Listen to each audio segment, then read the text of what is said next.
Hello, everyone, and welcome to the Very Reasonable Pilots podcast. I'm your host, Charles Lung. With me, as always, is my co-host, editor, producer, co-pilot, and gunner, Jacob Gloth. How are you doing today, Jacob? I'm great. I'm excited to be on the show where we pitch TV show pilots every week. We pitch a new TV show every week. We don't even do the pilot, really. We just kind of pitch a whole ass TV show. Yeah, we do. That's a good point. Yeah. Very rarely have we actually, I don't think we've ever actually just done the pilot. Yeah, because that'd be weird if we were just like... then you'd be like, what happens next? Yeah. Pilots, Very Reasonable Pilots is just kind of a good name, you know? Mm-hmm. Not very reasonable TV shows. That sounds stupid. Yeah. Did you know that there is another VRP? Podcast? Yeah. Yeah. It's like run by a little girl.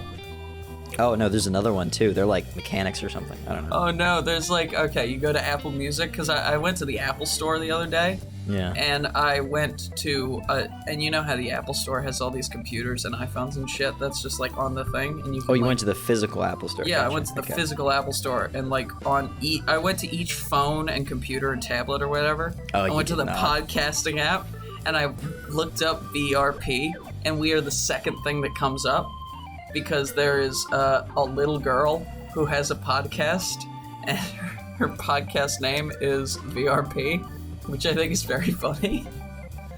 Very Victorious Days VRP podcast. Oh, yeah, I've seen that. Yeah, which I think is funny, but she didn't even have a Twitter account, so shove it up. She has more listeners than us, probably. Oh, yeah, for sure she has more listeners. Is it a popular podcast? It's more popular than our podcast. Yeah, well, that's good for her, because she's nothing compared to my idea. Yeah, she ain't got shit on your idea. My idea is pretty good, I like to think. I'm pretty proud of it. I think this would be a really cool TV show. I'm excited to hear It's it. called The Traveler, or potentially Psychometry, but Traveler is probably a better name. Yeah, psychometry would be very difficult to Google. The Traveler is Yeah. probably a better name. Okay, so the premise is in a dead universe, a lone, masked space traveler treads the ruins of civilizations, experiencing the memories of others. So he has, the reason I said psychometry is because that's his ability when he touches an object. I say he, you don't really know what this thing is. It's just sort of like a masked and clothed person, the traveler. And whenever the traveler touches an object, he experiences, I'm just going to say he because that's easier. Yeah, it's Timothy Chalamet. It's Timothy Chalamet. We'll do that again. Okay. Yeah. When he experiences the memories of that object. And sort of each episode is he touches he goes to a planet, walks through the ruins of a civilization, and finds an object and touches it. And we get like a short story. So each episode is a short story. So the setting is in this distant future where all these planets and civilizations are destroyed. We don't really know if there is life besides him, besides the traveler. We just know that, this is our main character who goes through these dead civilizations with his little pet dog, because dogs are cool. Dogs are cool. Is it like an Earth dog? Is it like a terrier? Or is it like a space dog? Didn't think that far ahead. I think it should be a space dog. Or no, I think an Earth dog. Like a Chihuahua, and it has to wear one of those little, like, sweaters that they give dogs now. Yes. Yeah. I imagine he has like a little space suit or something. I don't know. So whenever the power of psychometry, which is when you touch objects, you can experience their memories. He only is able to activate his power when he touches it with his bare hand. So every episode he'll take off his glove and touch the object. So, we'll start off the episode, the pilot. It's in live action. The traveler lands in a rusty yet slick vessel on a Blade Runner-like world. What's the word? It's an Economopolis. It's like raining all the time. Yeah, I was imagining it's raining. So it's like a destroyed city. He lands. We have like a long shot of the ship landing and seeing him get out with his dog. Yeah. They wander around this destroyed city, traversing through the wreckage and the debris of a long forgotten and finished war. Yeah, like there's like, maybe there's still advertising going on, because if it's like Blade Runner style, there's like hologram ads happening. Yeah. And maybe they're triggered by him like stepping on something or walking near it. He's got to, he's dodging and weaving. maybe he's walking through a skyscraper, and as he's like exiting, it begins to fall apart, and there's a fun little action thing where he's like, but he never talks. Mm-hmm. He's a silent protagonist. Yeah, and he's got the dog on his back. Mm-hmm. Oh yeah, in a little backpack. Okay, so yeah, that'd be nice because it's nice to show the affection between him and the dog. Yeah. So he goes into an apartment that's like destroyed, and in it there's a splintered and dusty guitar. Mm-hmm. And he touches the guitar, and our live-action world shifts into an animated short story about a young musician on a city planet who always travels with his guitar that he received from his father when he was young. So we sort of experience the world from the perspective of the guitar. It's not like a first-person point of view, but like the guitar is always in the scene. Yeah. So maybe we'll see someone's like always holding it. It's just like always there, you know. Mm-hmm. It's always in the scene because we're experiencing the world through the guitar's perspective. Yeah. But you know, it's not a first person point of view, you know. We see the whole picture. Maybe because that'd be lame if it was the first person. That would be too much to handle. But the guitar doesn't even have eyes. How is it a first person? Maybe the transition starts like he sits down, you know, on a like old dusty couch, and he like looks over.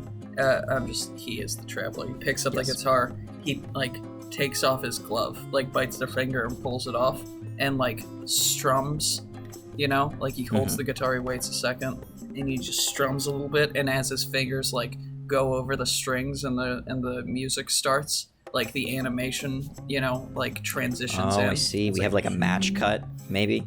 Yeah. So like the live action strum cuts to a animated strum of the guitar salesman with the guitar. Who strums it, then gives it to the boy, and the father pays for it. And then we sort of experience the life of this young boy as he learns guitar and becomes a musician.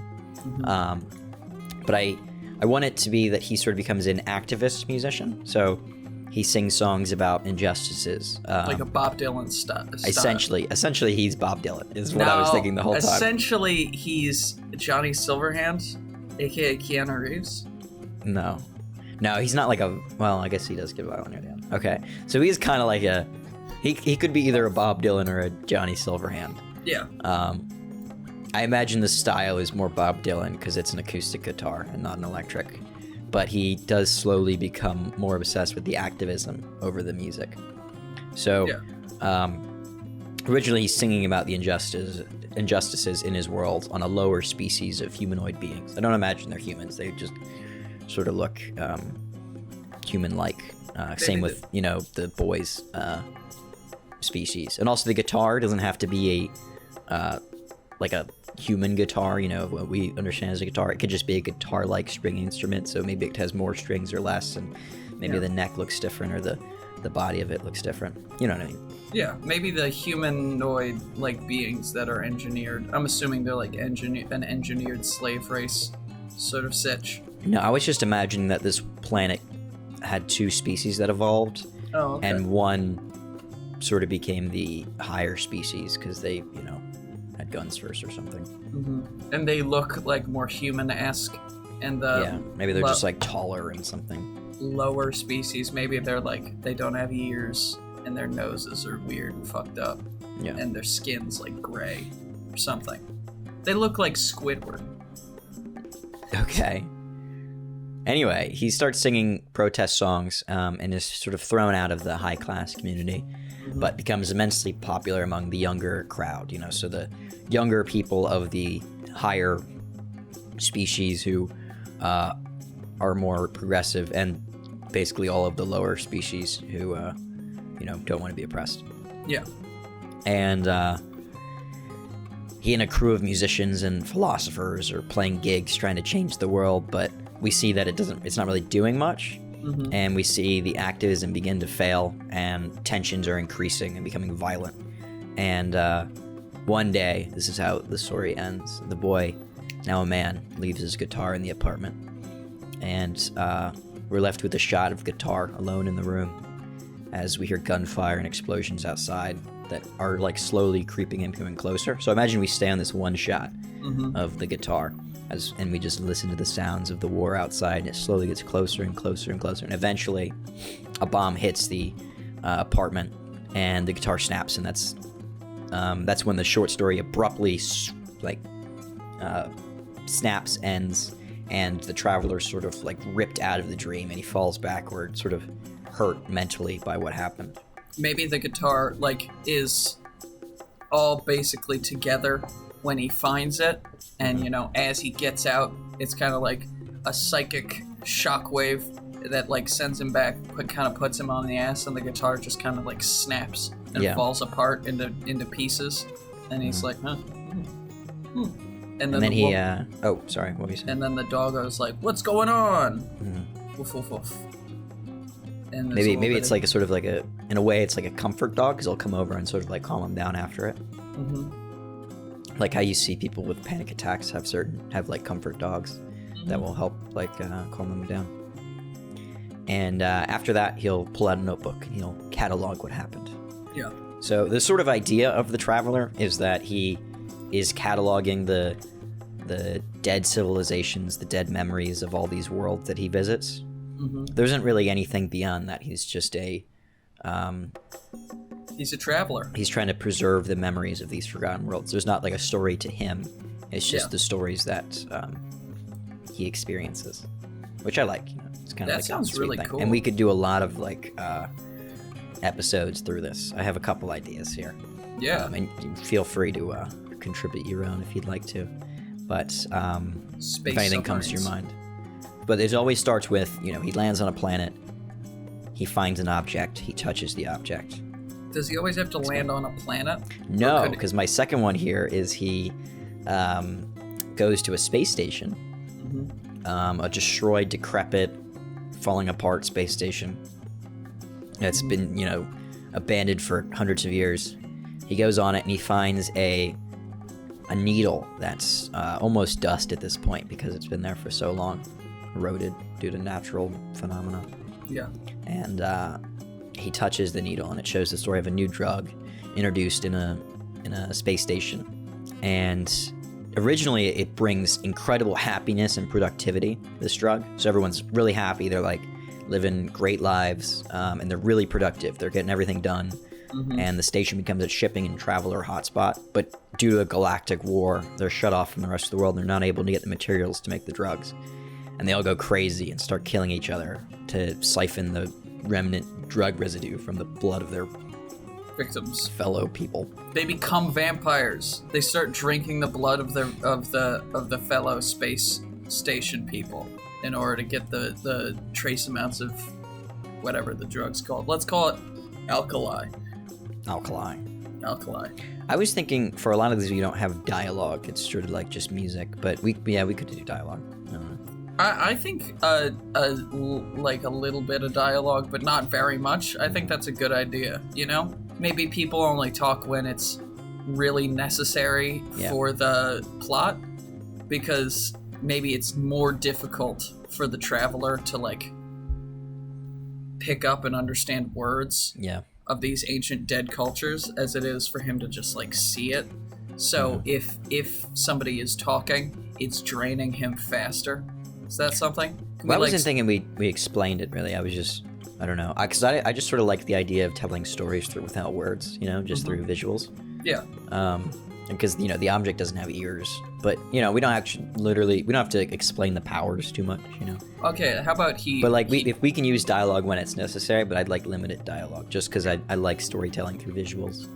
Maybe he only gets dialogue in stories where he's, like, touching a dead body. He's only getting dialogue through stories in which the thing he's touching has ears, has some means of recording.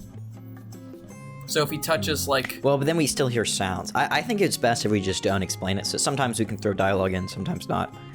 Just don't explain it, Yeah. Because then we get into a whole thing where it's like, well, now we can't use dialogue because he touched a needle. And needles don't have ears. But I still want to use sounds and stuff, so... Yeah.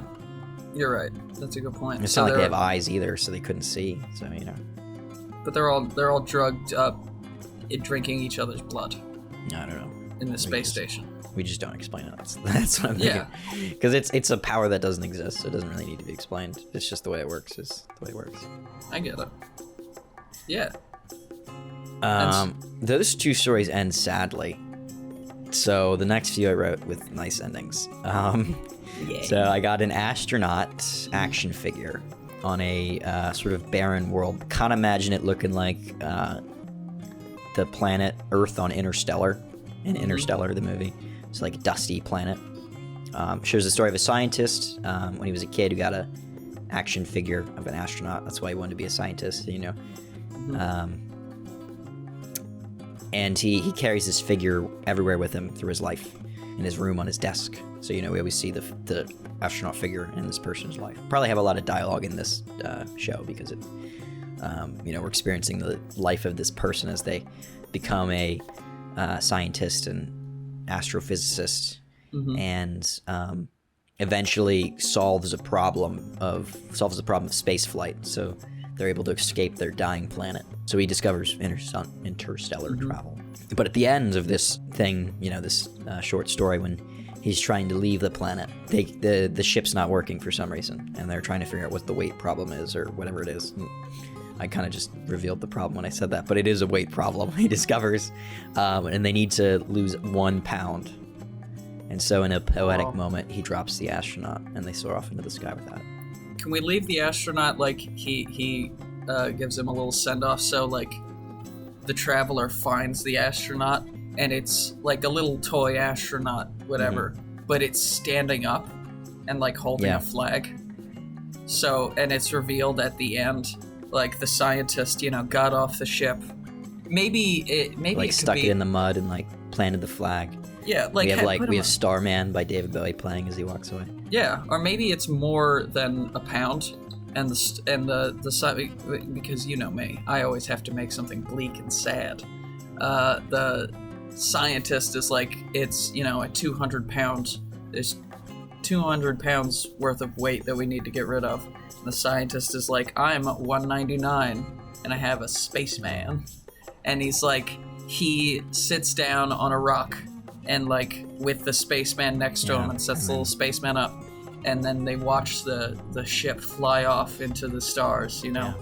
He's like, I know I wanted to be on there, but at least saved everyone but not himself.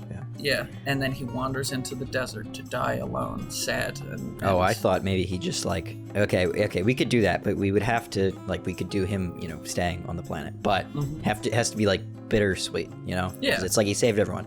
So instead he could, like, you know, lean down or sit on a rock next to his little astronaut. We can have a behind them shot of like the astronaut's back and his back as the rocket ship goes up and he looks up. So it's not like sad. It's sad that he can't go, but it's sort of happy because he's doing a courageous thing. And maybe he has a dog that shows up. Yuck, no, he doesn't have a dog. And then we can see like a match cut of the traveler, where the traveler sitting where he sat, where that scientist sat, holding the little spaceman in his hands. Yeah, that'd be good. Cool. I like that you have him staying. Because while it is more sad than what I had, it's more poetic. The next one I have is a camera that tells the story of two young friends in a small farming town who travel to a floating city. We see them sort of like a coming into the age story that ends up with them, you know, exploring this cool city where they both get jobs and they, you know, experience all this cool sci-fi technology in this like advanced world, very different from their farming life. Yeah. But they drift apart, and we follow the one that has the camera, and we see him put it in a chest, and he grows old. So we see him put him in the chest when he's sort of like a young man, probably in his like 30s, and we just have a shot of inside the chest where the camera is, and after a few minutes, we see him open the chest again, and he's an old man now. He takes the camera out, you know, and looks through the photos, and smiles, and we sort of get the feeling that he like misses his friend, and we see them reunite at a coffee shop where they hug and take a photo together. Oh, that's nice. Yeah. That's a really nice story. I thought that was gonna end in a kind of sad way, but I'm glad it didn't. I need some nice stories because a lot of these are sad. Yeah. Well, I thought, well, you start off with like a dead world, so it can't be like super happy. Yeah. But like, here's how I thought it was gonna go. Like the man puts the camera into the chest, you know, when he's a young man, and then we leave it for like 30 seconds, and then a completely different looking person, like a young woman, opens the chest, takes the camera out, and then you like figure out through context clues that this is his granddaughter. Yeah. And, you know, she's taking pictures and she's like looking through the pictures at all the fun, cool shit her granddad did. And she's like, wow, that's really cool. And then she gets to the funeral, the granddad's funeral, and, you know, takes a picture of the whole procession of everyone who's at the funeral. And you can see in the front seat is his old best friend. Oh. As an old man. Yeah. You know. That's also good. I like that. Yeah. It's more sad, but it's also good. Yeah. All right, I got one last one for you. Okay. And then I've got one, and then I think we wrap it up. Okay. Well, actually, you do yours first, because I think mine's a nice ending. Okay, cool. I think that this is like a Halloween episode, all right? Like, this is a horror episode of this show. So he gets onto, like, a spaceship. Yeah. That's just, like, we don't see him get onto the spaceship. We just see him, like, enter. Yeah. Like, step onto it. And, you know, it's this old, decrepit spaceship that's been, you know, gone, like, in space for decades. And I want it to have, like, a design of an old-timey submarine, you know? Yeah. Like a Cold War style submarine. So there's all these valves and stuff around, but it's, you know, flying through space. And, you know, the traveler is looking at it. Maybe he's, you know, he's wandering around. He's like, ooh, ooh. Like, obviously he's not making any faces because I'm assuming he's wearing a big scary gas mask sort of thing. Yeah. I would say scary. Just like, you know, space helmet, you know. Yeah, gas mask thing where you could like, okay, he's got eyes, at least we know that, but that's about all we know about his face, right? And so, you know, he's wandering around and he touches this maybe somebody's bunk or you know, somebody's old jacket or something, and he's like, you pick up these little tidbits because, you know, not everybody had the whole story. He goes around touching more than one thing on the ship because there has been some sort of psychic attack. This isn't all outside, like, we're not saying this, but, like, he touches one thing, and, like, he sees, like, 3 minutes, and then it starts, like, hurting really badly, and we just, like, cut back to him being like, ugh, and it's like he's been shocked and, like, weird. Hallucinating. Dog comes over, tries to comfort him. Yeah. He's wandering around, and we can see that, you know, this used to be a military ship that was infected by some sort of alien monster. And so throughout the story, we have the traveler, like, showing us, like, this basically alien movie where, like, the crew is trying to get rid of this alien monster. And at the same time, he's going around the spaceship, and there is something still there. Like, the beast is still alive on the ship, you know? Just it's been hibernating. Maybe it's like horribly deformed now because it's been living in space for decades, you know, feeding off of corpses. So he's got to get rid of it. You know, he's got to, you know, run away and hide and shoot it out into space, while at the same time watching how the previous crew failed to do so. Yeah, right? That's how he learns how to deal with it, actually. Yeah, that'd be nice. Yeah. So he can see the memories, and then he can, maybe at the end, he opens like he like learns about an airlock, and he's about to get killed by the monster, and he like opens the airlock so the creature gets sucked out. Because I don't want him to have any guns or anything, you know? He's like a peaceful sort of just historian. Yeah, I would imagine this guy's much more of an archaeologist. He's much more of a... Who's the character from the... He's much more of Indiana Jones' brother from that show we did. Henry Jones? Henry Jones. He's much more a Henry Jones than in Indiana. Does that make sense? But he's a silent protagonist. Doesn't say anything. Yeah. So you've got one. Timothy Chalamet doesn't say anything. Doesn't say a thing. We should not get Timothy Chalamet. He would cost so much. We wouldn't see his face. Oh my god. Also, it doesn't need to be a guy. It can be a girl. It could be anyone. They literally It literally doesn't even have a person. We could make it be a CGI thing. We just need a good body actor, I would say. We could do it. I want it to be very clear that the traveler isn't, like, it's probably not a person, you know? Mm-hmm. But it could be a person. It's just not made clear ever what the traveler is. It's just, it could be a robot for all you know? It could be anything. It's just a thing. Like really weird long hands and fingers and stuff. No, I was thinking it looks humanoid, because then it would be easier, you know, for the actor to put on the gloves and stuff. Because we need a good body actor. I could do it. I'd be like, ooh. No. I got a dog on my back. I'm a good enough body Pedro actor. Pascal could do it. He's got experience as the Mandalorian. He would cost so much money too. Oh, and we're not seeing his Maybe face. he really likes the show and he decides to do it for cheap.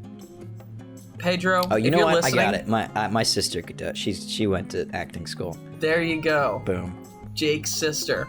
I realized we said that we were going to cast ourselves in each show, and we haven't been doing that at all. We haven't. You be the dog. I'll be the person. yeah, I'm fine with that. We Can could I be in the short mums? stories. We could be Yeah. hanging out in the short stories. Well, yeah. We could be the two old men that are friends and then drift apart. That'd be cool. Yeah, and then I'm dead, That and means you're we at have to my drift funeral. apart in real life, though. Okay. Oh shit. When But should we still start do the that? podcast. Like in a week or two?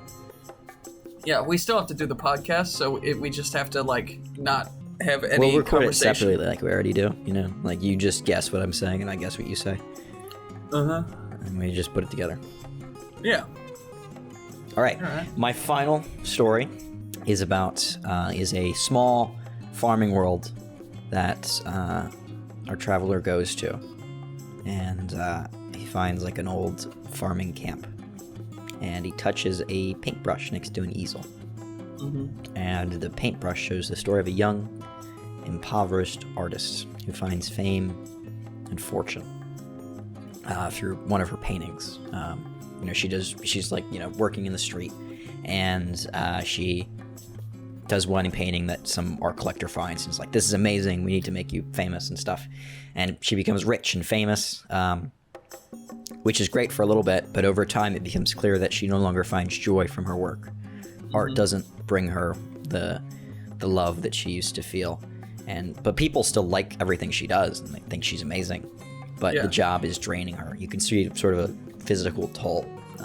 She's like losing weight, and she starts doing drugs and becomes depressed and can't find joy in anything. But maybe all of her paintings throughout the entirety of this section are have the same themes, right? Mm-hmm. They're like all sad, probably.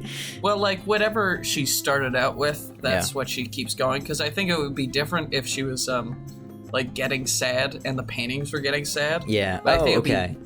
Be more depressing if she was like the paintings are all really happy, landscapes and all this stuff. That's what it should stay as, because it works for the ending. It should all be like beautiful landscapes, sort of fanciful landscapes that she does, and people love the landscapes. Yeah. And so they're all like bright and happy landscapes, but she doesn't feel the joy anymore. She's like a rag, like a wet rag that you squeezed out. Now it's dry, and they're just sort of like pouring out those last few drops from her. But she's shriveled up. And eventually, when she hits rock bottom, in like some dump somewhere doing drugs, she walks out and sees a poster for a pilgrimage ship to a new colony. So it's like I say pilgrimage, it's like a settler ship, It's They're like, hey, yeah. we're getting people, volunteers, we're going to a new galaxy. Anyone want to come? You can start this new colony. We just need volunteers. Anyone can show up.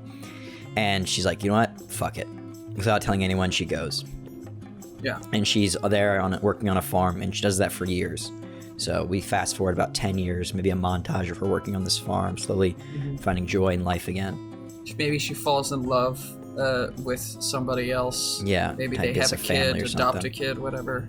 That's. And then one day she's working on the farm, and she's going to see a beautiful sunset. And she's going to smile. She's going to go inside, and using flowers and other stuff and some other materials from the planet, she's going to make a new brush, a new paint. And in the morning when the sun rises, she gets up and she paints the sunrise. Yeah. That sounds great. That sounds beautiful. And then, we end the story with her like painting the sunrise. The traveler, slowly. I think it'd be a good transition if like it's animated. All the memories are animated. So like he's looking at the painting. Yeah. And it's completed, and it's like gorgeous and beautiful in the animated style. And slowly, as he lets go of the paintbrush, it like transforms into the live action. But because it's the real sunset there in front of it. It's a match cut. Because it's 100 years old, the like painting the like canvas has disintegrated. Yeah. But the sunset is still the same, so it's still It's that painting, but it's like it just molds into the actual sunset that's there. I think that would look beautiful. That'd be so nice. We could do like a slow dissolve into that. And it's just like the traveler sitting where she was standing, like looking at the sunset. We have some nice song play. And then that's the end of the first season, I think. That would be a good last episode of the season, because I think that's my most like happy and sort of it's a nice ending. It's like a nice bright but also sorrowful experience. Yeah, it's a meditation upon the how everything ends. And maybe at the end end post-credit scene of the last season, Traveler takes his helmet off and it's Rod Stewart from the Twilight Zone, and he's like, imagine, if you will, a universe in which I have a dog. Yeah. No. Whatever. No.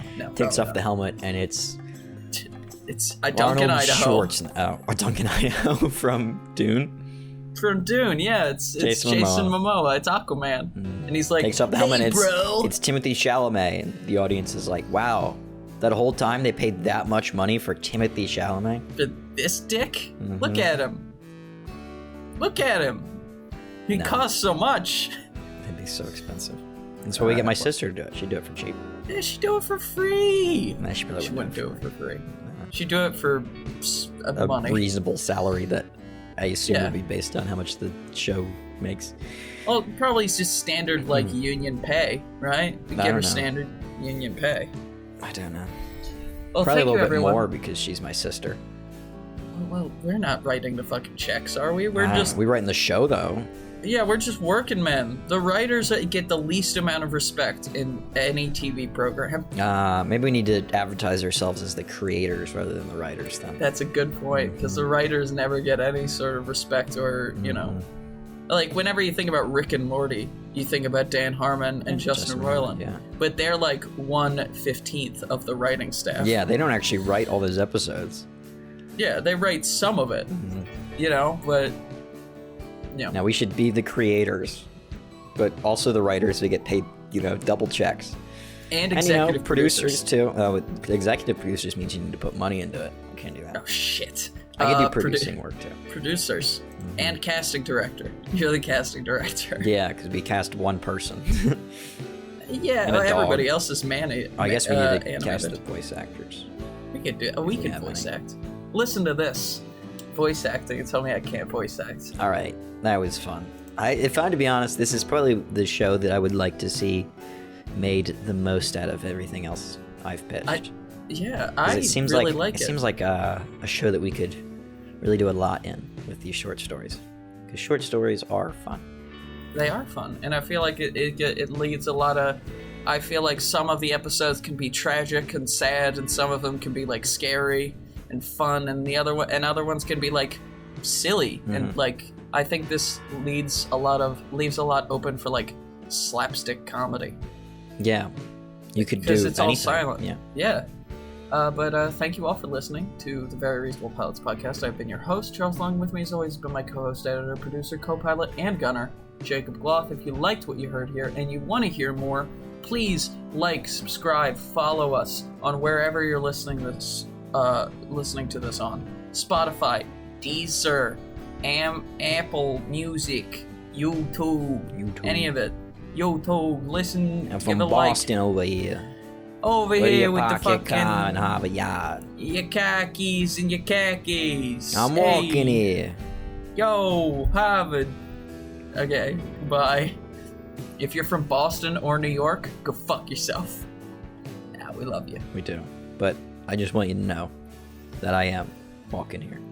I'm walking here. Come on. All right. Goodbye. Bye.